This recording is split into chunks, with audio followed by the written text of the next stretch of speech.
ऐंकार ह्रीङ्कार रहस्ययुक्त श्रीङ्कारकूटार्थ महाविभूत्या ओंकार प्रतिपादिनीभ्यां नमो नमः श्रीगुरुपादुकाभ्यां श्रीमात्रे नमः सभைக்கு நமஸ்காரம். ஸ்ரீநகர வர்ணனையிலே மிகச் சிறந்ததான அனுபவத்தை நாம் பெற்றுக்கொண்டிருக்கிறோம். அந்த சுகானுபவத்திலே நாம் தற்சமயம் மந்திரினி தேவியினிடத்திலே பிரார்த்தனைகளெல்லாம் முடித்துக்கொண்டு அவளுடைய பெருங்கருணையை வாங்கி அவளுடைய பெருங்கருணையினாலே மேற்கொண்டு பயணத்தை துவக்குகிறோம். என்று அந்த மந்திரினி என்ற பெயர்களை பெற்ற ஷியாமளாதேவி நித்தியவாசம் செய்யக்கூடிய அந்த இடங்களுக்கு மறுபடியும் ஒரு நமஸ்காரத்தை பண்ணி அங்கிருந்து மேலே சென்றால், அதாவது நம்ம இப்போ எந்த இடத்துல இருக்கோம், தங்கக்கோட்டைக்கும் வெள்ளிக்கோட்டைக்கும் இடைப்பட்ட பகுதியில் இருந்தோம். இந்த தங்கக்கோட்டைக்கும் வெள்ளிக்கோட்டைக்கும் இடைப்பட்ட பகுதியிலே கதம்பவனத்திலே இருந்து கொண்டிருக்கிறோம். இந்த கதம்பவனத்திலே இருந்து மேற்கொண்டு பயணித்து இந்த தங்கக்கோட்டைக்கு அடுத்து பல கோபுரங்களை உடைய குங்குமம் போன்ற நிறத்தை உடைய புஷ்பராக கோட்டையானது நமக்கு தெரிகிறது. அந்த இடத்துக்கு போறோம். அந்த ரெண்டு கோட்டைக்கும், தங்கக்கோட்டைக்கும் புஷ்பராக கோட்டைக்கும் இடையிலே இருக்கக்கூடிய ஒளிமயமான ஒரு பூமி தென்படுகிறது. அது சதா சர்வகாலம் பரதேவதையினுடைய மந்திரத்தை உச்சரித்த வண்ணம் இருக்கக்கூடிய சித்தகணங்களால் சூழப்பட்டிருக்கிறது. அவர்களை நமஸ்கரிக்கிறோம். அந்த சித்தகணங்களை நமஸ்கரித்து அதன் பின்னர் அங்கிருந்து நேராக சென்றால் அடுத்ததாக 10வது கோட்டையாக பத்மராக கோட்டையானது கிடைக்கிறது. இந்த பத்மராக கோட்டையிலே எல்லா திக்குகளையும் தன்னுடைய காந்தியினாலே பிரகாசிக்க செய்யக்கூடிய பல அரண்மனைகளை கூடிய அந்த பத்மராக கோட்டை இருக்கிறது. அந்த பத்மராக கோட்டைக்கும் 9வது கோட்டையான புஷ்பராக கோட்டைக்கும் இடைப்பட்ட பிரதேசத்திலே கெட்ட எண்ணங்களை போக்கடித்து சுத்தமான மனதோடு சித்தியை பெற்று எப்பொழுதும் ஜெகன்மாதாவை நினைத்து கொண்டு பக்தியோடு கூடிய சாரண கூட்டங்கள் அங்கே இருக்கிறார்கள். முதல்ல சித்தகணங்களை பார்த்தோம், இப்போ சாரணகணங்களை பார்க்கிறோம். அவர்களையும் நமஸ்கரித்து அவர்களுடைய அனுகிரகத்தையும் வாங்கி கொண்டு மேற்கொண்டு போனா அதற்கடுத்ததாக தனித்தனியான பல மாளிகைகளை உடைய கோமேதக கோட்டை கண்களில் படுகிறது.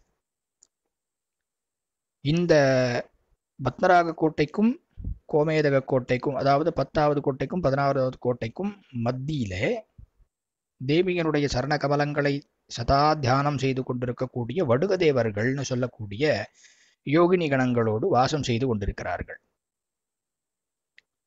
வடுக கணங்கள்னா பிரம்மச்சாரி தேவர்கள்னு பேரு, பிரம்மச்சாரி சிறுவர்னு பேரு. இவர்களை தரிசித்து இவர்களை பிரார்த்தித்து இந்த யோகினி கணங்களோடு கூடிய வடுக தேவர்களை எல்லாம் மனதார பிரார்த்தித்து அவர்களிடத்திலே விடை பெற்று கொண்டு மேற்கொண்டு சென்றோமேயானால் 12வது கோட்டையாக சக்தியான வஜ்ரரத்ன கோட்டையானது திகழ்கிறது.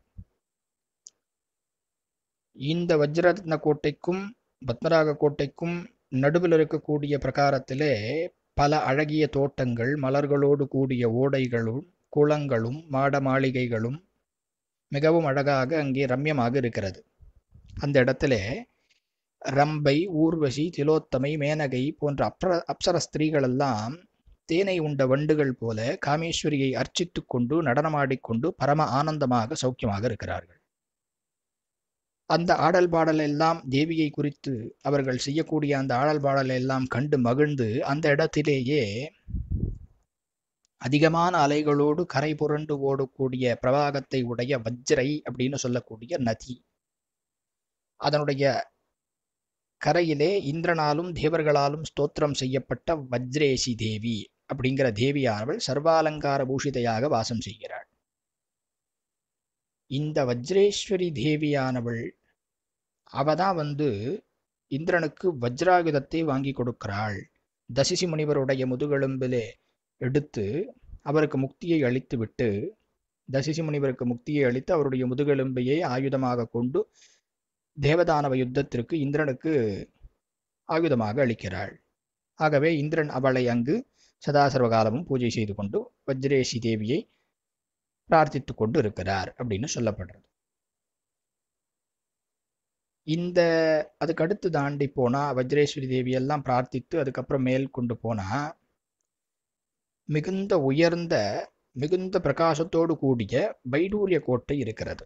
இந்த 13வது கோட்டைக்கும் வஜ்ர கோட்டைக்கும் வைடூரிய கோட்டைக்கும் நடுவுல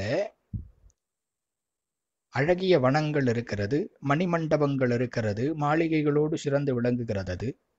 அங்கே காமேஸ்வரி தேவியை திடமாக உபாசிக்கக்கூடிய அனந்தன், வாசுகி, தக்ஷகன், கார்கோடகன், சங்கன், குளிகன், மகாபத்மன், பத்மன் என்று சொல்லக்கூடிய அந்த 8 சர்பங்களும் பலிச்சக்கரவர்த்தி போன்ற அரசர்களும் அசுரர்களும் அங்கே வாசம் செய்கிறார்கள். எல்லா தெய்வங்களோடும் பாம்பு ஏதாவது ஒரு விதத்தில் இணைக்கப்பட்டிருக்கிறது பார்க்கிறோம். தெய்வத்தினுடைய சக்திக்கு ஒரு சின்னமாகவே அது திகழ்கிறது. அதுபோலத்தான் மனிதனுடைய சக்தியானது தியானம் மற்றும் அபியாசத்தினுடைய விஷயத்தாலே அல்லது அதன் மூலம் குண்டலினி சக்தி சர்ப்பமாக வடிவெடுத்து விஷத்தோடு கிளம்புகிறது.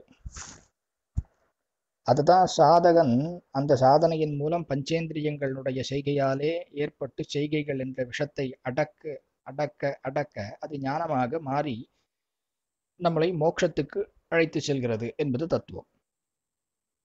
சரி, இந்த 13வது கோட்டைக்கு பார்த்தாச்சு.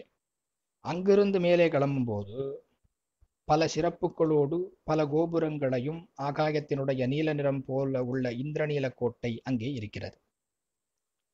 இதுக்கும் அந்த வைடூரிய கோட்டைக்கும் இடையிலே பலவிதமான அழகு பொருந்திய மாட மாளிகைகள் இருக்கிறது. இங்கே தர்மநெறி தவறாத மனு, மந்தாதை, பகீரதன், கயன், பிருது, பரதன் முதலிய சக்கரவர்த்திகள் தேவிகளை நமஸ்கரித்துக் கொண்டு சதா சர்வகாலமும் தேவியை நமஸ்கரித்துக் கொண்டிருக்கிறார்கள். இதுல இந்த 12 தேவி உபாசகர்களை சிறப்பாக சொல்வது உண்டு. அதிலே ஒருத்தர் மனு சந்திர குபேரஸ்டன்னு சொல்லி அந்த ஸ்லோகமே வர்றதே. அதுல அந்த மனு அப்படிங்கிறவர் அவர் உபாசித்த வித்தை மனு வித்தை அப்படின்னு பேரு. அது தற்காலத்திலே அந்த ஒரு குலம் இல்லை, அதிகமா காணப்படலை. மிகவும் ரகசியார்த்தமா அதுவும் ஏதோ 1-2 இருக்கு அப்படின்னு சொல்றா. ஆனா அது கூட ரொம்ப பெருசா பிரகாசிக்கல. காலத்திற்கு ஏற்றாற்போல் அம்பிகையே எந்தெந்த வித்தை இருந்தா சிரேஷ்டம்னு நினைக்கிறாளோ அந்த வித்தையை அருளை செய்து கொண்டிருக்கிறாள். இந்த மனு வித்தை அப்படின்னு சொல்லக்கூடிய வித்தை ரொம்ப விசேஷமான சொல்லப்பட்டிருக்கிறது. அந்த வித்தையை ஆசிரியக்கக்கூடிய மனு, மந்தாதை, பகீரதன் போன்ற சக்கரவர்த்திகள் எல்லாம் தேவியை சதா தியானித்துக் கொண்டு நமஸ்கரித்துக் கொண்டு இருக்கிறார்கள். அவர்களையும் பார்த்து அவர்களையும் நமஸ்கரித்து அவர்களிடத்திலேயும் அனுமதி பெற்று மேற்கொண்டு நாம் சென்றோமேயானால் 15வதான முத்துக்கோட்டை வருகிறது. தன்னுடைய காந்தியினாலே எல்லா திசைகளையும் பிரகாசிக்க செய்து கொண்டு பல கோபுரங்களும் தோரணங்களோடு கூடிய தூண்கள், அதோடு கூடிய அந்த தூண்களோடு கூடிய மாளிகைகள், இப்படி அந்த மாளிகைகள் நிறைந்த ஒரு முத்துக்கோட்டையானது அங்கே இருக்கிறது. இதுக்கும் இந்திரநீல கோட்டைக்கும் இடைப்பட்ட பகுதியிலே பலவித பழங்கள், புஷ்பங்கள் நிரம்பிய மலர்கள், பூத்து குலுங்கக்கூடிய தோட்டங்கள், அதுக்கு நடுவில் இருக்கக்கூடிய ஒரு மாளிகைகள், இதெல்லாம் நிறைய இருக்கு. அதுல கிழக்கு திசையில எல்லா செல்வங்களையும் உடைய ஸ்ரீமானும் திக்கஜங்களுக்குடைய நாயகனுமான இந்திரன் தன்னுடைய கையிலே வஜ்ராயுதத்தை தாங்கி தன் தேவி சசி தேவியோடு ஐராவதத்தை அலங்கரித்து கொண்டு அழகோடு அமர்ந்திருக்கிறார். முதல்ல பார்த்தோம், வஜ்ரேஸ்வரி தேவியை பிரார்த்தனை பண்ற இடத்துலையும் இருக்கிறார் அவர். இந்த ஆயுதங்கள் அவர் எடுத்த கையில வச்சுருக்க ஆயுதத்துக்கு வஜ்ராயுதம்னு பேருன்னு சொன்னோம். அது ஆயுதங்களிலே சிறந்தது, தலை சிறந்தது அப்படின்னு சொன்னா இந்திரனுடைய வஜ்ராயுதம். அந்த வஜ்ராயுதம் என்பது தேவியினாலே இந்திரனுக்கு கொடுக்கப்படுகிறது. நைஷ்டிக பிரம்மச்சாரி, தபோ வலிமை மிக்க தசிசி மகரிஷி அப்படின்னு சொல்லக்கூடியவர் தேவியை குறித்து தபம் செய்து கொண்டிருக்கிறார். அசுரர்களை அடக்க தேவையான ஆயுதத்தை இந்திரன் தேவியிடத்திலே கேட்கும் சமயத்திலே பராசக்தியான வஜ்ரேஷி தேவி தனது சக்தியின் மூலமாக, அதாவது 11வது 12வது கோட்டைக்கு மத்தியில வஜ்ரநதி கரையில் இருப்பவள்னு பார்த்தோம் பாருங்க, அந்த தேவி அந்த தசிசி மகரிஷிக்கு முக்தியை கொடுத்துட்டு அவரது முதுகெலும்பை ஆயுதமாக எடுத்து இந்திரனுக்கு கொடுக்கிறார். வஜ்ரேஷி முதுகெலும்பை ஆயுதமாக எடுத்து கொடுத்தபடியால் அது வஜ்ராயுதம் என்ற பெயரோடு ஆகிறது. ஆயுதங்களிலேயே சிறந்த ஆயுதமாக இந்திரனிடத்திலே இருக்கிறது. அதனுடைய காரணமாக தான் ஆயுதானாம் அகம் வஜ்ரம்னு கீதையில பகவான் சொல்றார். அப்படிப்பட்ட அந்த இந்திரன் அந்த கிழக்கு திக்கிலே அங்கே இருக்கிறார். அங்கிருந்து பிரதட்சிண கிரமமாக போறோம் அப்படின்னா தென்கிழக்கான அக்னிமூலை, அங்கே சிற்கு சிறுவம், அதாவது ஹோமத்திலே பயன்படுத்தக்கூடிய 2 கரண்டி, சிறுக் சிரவம் அப்படின்னு பேரு.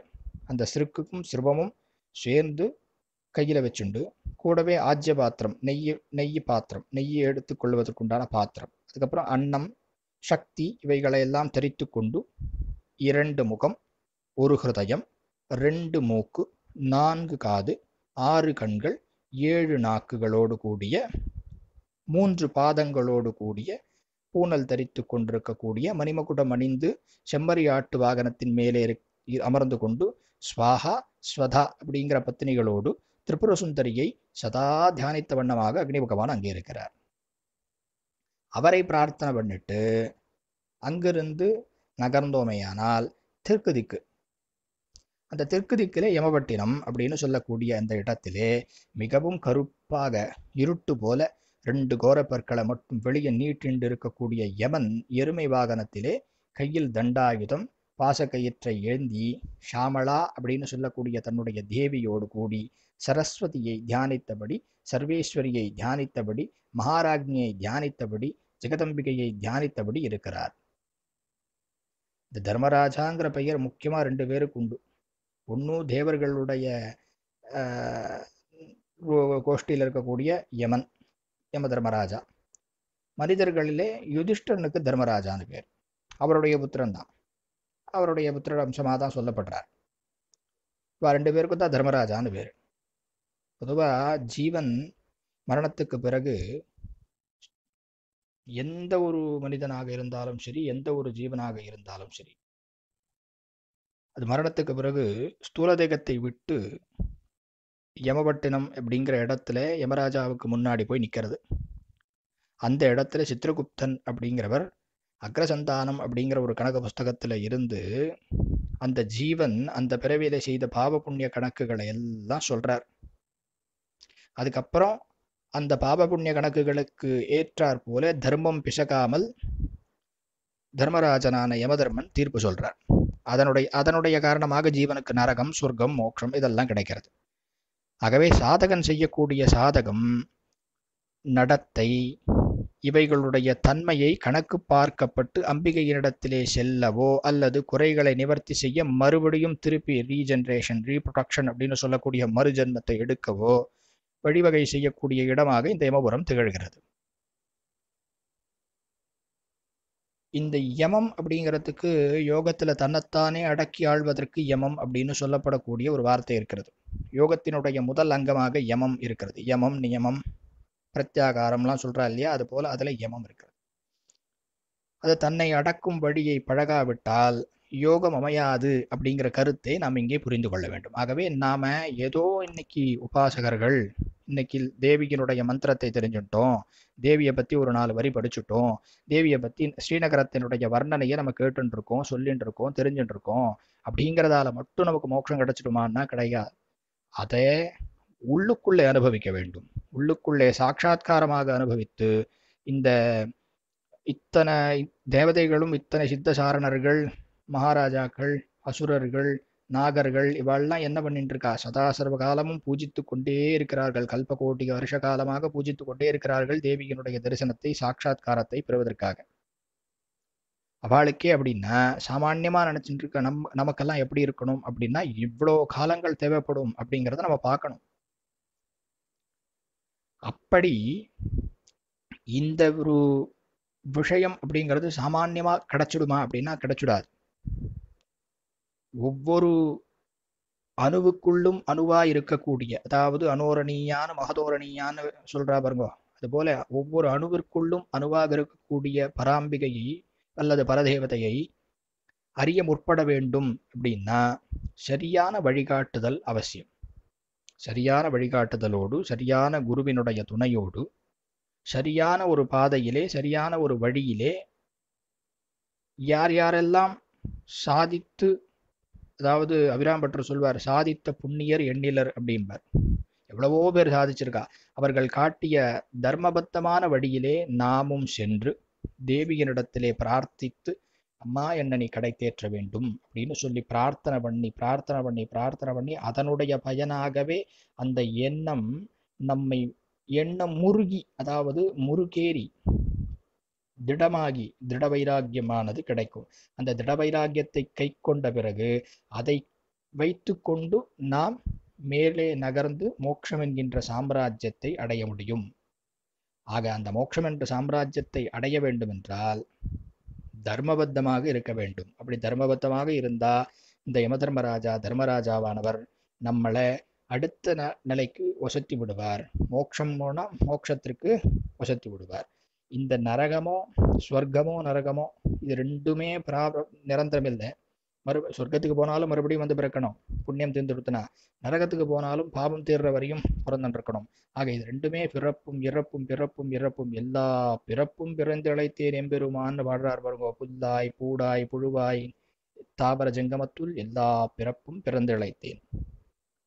அப்படி இல்லாம பிறவா வரம் வேண்டும் அப்படின்னு சொல்லி பாடி அவளுடைய பாதார விந்தங்களை கெட்டியா பிடிச்சுட்டோம்னா யமதர்மராஜர் நம்மளை தடுத்து நிறுத்தியோ அல்லது அந்த பக்கத்திலே இருந்து போகக்கூடாதுன்னு ஒரு கேட்டெல்லாம் போட்டு வைக்காம மோட்சத்திற்குண்டான கேட்டை ஓப்பன் செய்து நம்ம அந்த பக்கம் அனுப்பிச்சு விடுவார். அவரே சகல மரியாதையோடு செய்து நம்மை அழைத்து கொண்டு அடுத்த நிலைக்கு தள்ளி விடுவார், அடுத்த நிலைக்கு ஏற்றி விடுவார். அதற்கு அம்பிகை துணையா இருக்கணும். அதற்கு எல்லாம் வல்ல குரு திருவடி நமக்கு அந்த விசேஷத்தை தரும். இது ரெண்டு தான், தேவியனுடைய திருவடியும் குருவினுடைய திருவடியும். இது ரெண்டுன்னு சொல்றது ஒன்றும் பெரிய தனித்தனியான விஷயங்கள்னு பார்க்கறதுக்கு தனியா இருந்தாலும் ரெண்டும் ஒண்ணுதான். ஸ்ரீவித்யை பொறுத்தவரையிலும் குரு வித்தை மந்திரம் தேவதை இதெல்லாமே ஒரே ஸ்தானம்தான். அப்படி இருக்கக்கூடிய அந்த ஸ்தானத்தினுடைய மதிப்பை அறிந்து குருநாதர்களை போற்றி அவர்களுடைய திரு சரணாரவிந்தங்களை பற்றி தேவியனுடைய திருச்சரணாரவிந்தங்களை பற்றி எல்லாம் வல்ல மோட்ச சாம்ராஜ்யத்தை அவள் அனைவருக்கும் வழங்க வேண்டும் என்று சொல்லி அவர்களுடைய திருவடிகளை வணங்கி நமஸ்கரித்து அமைகிறேன். ஸ்வஸ்தி.